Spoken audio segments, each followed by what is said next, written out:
Today, we're talking about one of my favorite topics of all, the topic of travel. This topic is essential for you to be able to score high in the IELTS exam. And it's a topic that comes up all the time.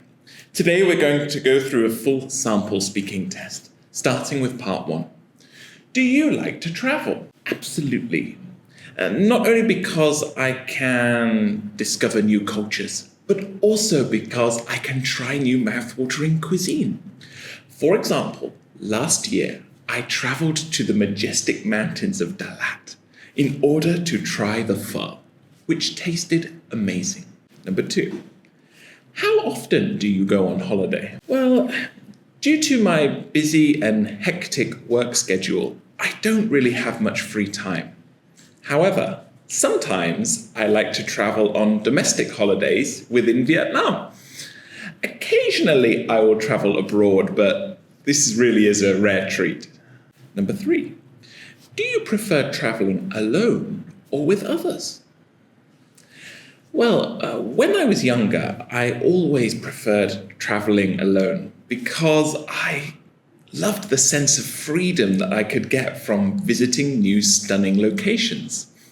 But now I like to travel with my family because they are the people that I love most in the world. For example, we always love to visit the golden sandy beaches of Nha Trang to create unforgettable memories. Number 4, what is the most interesting place you have visited? Well, to be honest, I think it might be Halong Bay. This is due to the fact that it is a UNESCO Wonder of the World with lots of picturesque landscapes. Besides that, I've also traveled to the majestic mountains of Sapa and climbed Fansipan Pan Mountain, which was an unforgettable experience. Do you see, guys, in those answers to part 1, I'm showing my personality, I'm showing my experiences, I'm giving examples, I'm comparing a range of tenses in there. This is really good for you to be able to improve your score. Moreover, I'm using some wonderful phrases. Create unforgettable memories, majestic mountains, golden sandy beaches. These collocations are essential for success. Now, let's move on to part 2. Describe a place you would like to travel in the future. You should say where it is, who you would go with, what you would do there, and why you would like to go there. Well, there are many stunning locations I could talk about. However, if I had to pick one, it would be the golden sandy beaches of Nha Trang. Nha Trang is located in the middle of Vietnam, on the east coast, about an hour's flight from Ho Chi Minh City. I would love to travel there with my stunning wife and cute, adorable baby, the people I love most in the world.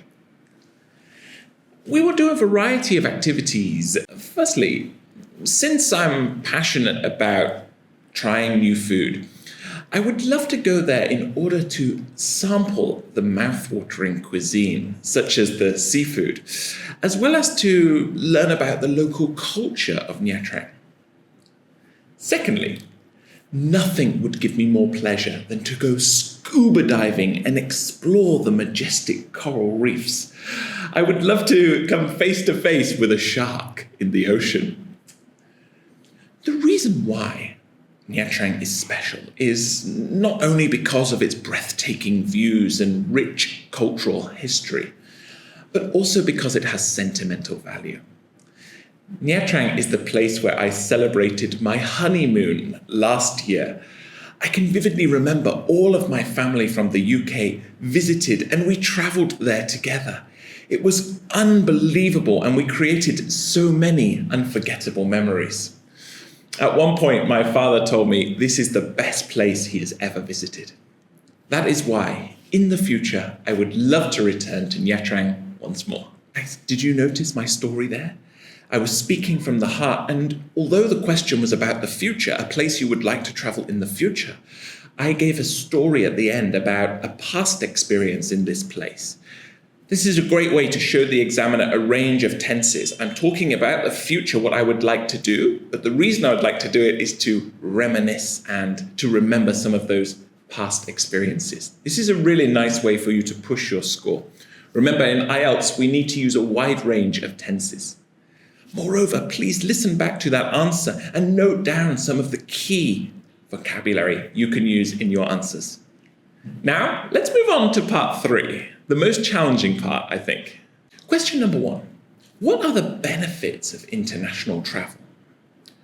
Well, to be honest, the main positive is it allows people to understand more about different cultures, which is important because they can avoid culture shock when working in an international environment. If people travel to the UK, then they can understand our unique culture and indeed solve any little issues they might face. Moreover, traveling abroad allows people to make new friends and helps to build their confidence. Question number 2. Do you think traveling makes people more open-minded? Yes, absolutely. And this is simply because talking to people and meeting people from different cultures allows people to realize that we're not really that different. And despite the fact we might have different ideas and opinions, ultimately we're all human beings. If people travel to India, then they can gain a deeper understanding of Indian culture, which is fascinating. However, if people travel and have a negative experience, they might become more close-minded in some situations, particularly if they have a bad interaction with somebody while traveling. Question number 3. How does tourism affect the environment? Well, in my opinion, it depends on location. In urban areas, tourism results in lots of air pollution, which leads to many detrimental health issues in the local people. Ultimately, this is a big issue in Ho Chi Minh City, as millions of tourists flock here each year. In contrast, in more rural areas, pollution mainly comes in the form of rubbish being thrown on the road, and this can be seen very much in Halong Bay, a UNESCO Wonder of the World, which is unfortunately highly polluted. And question number 4, should people avoid flying to reduce climate change? Well, some people think yes, because flying creates a lot of CO2 emissions, which are released into the atmosphere and can have a detrimental effect on global warming. But I think no.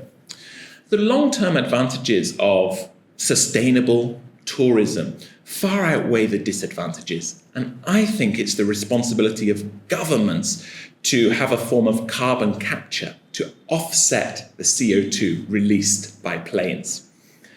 I think we would never be able to stop people from flying, so that is counterproductive. We should encourage more sustainable tourism options in the future.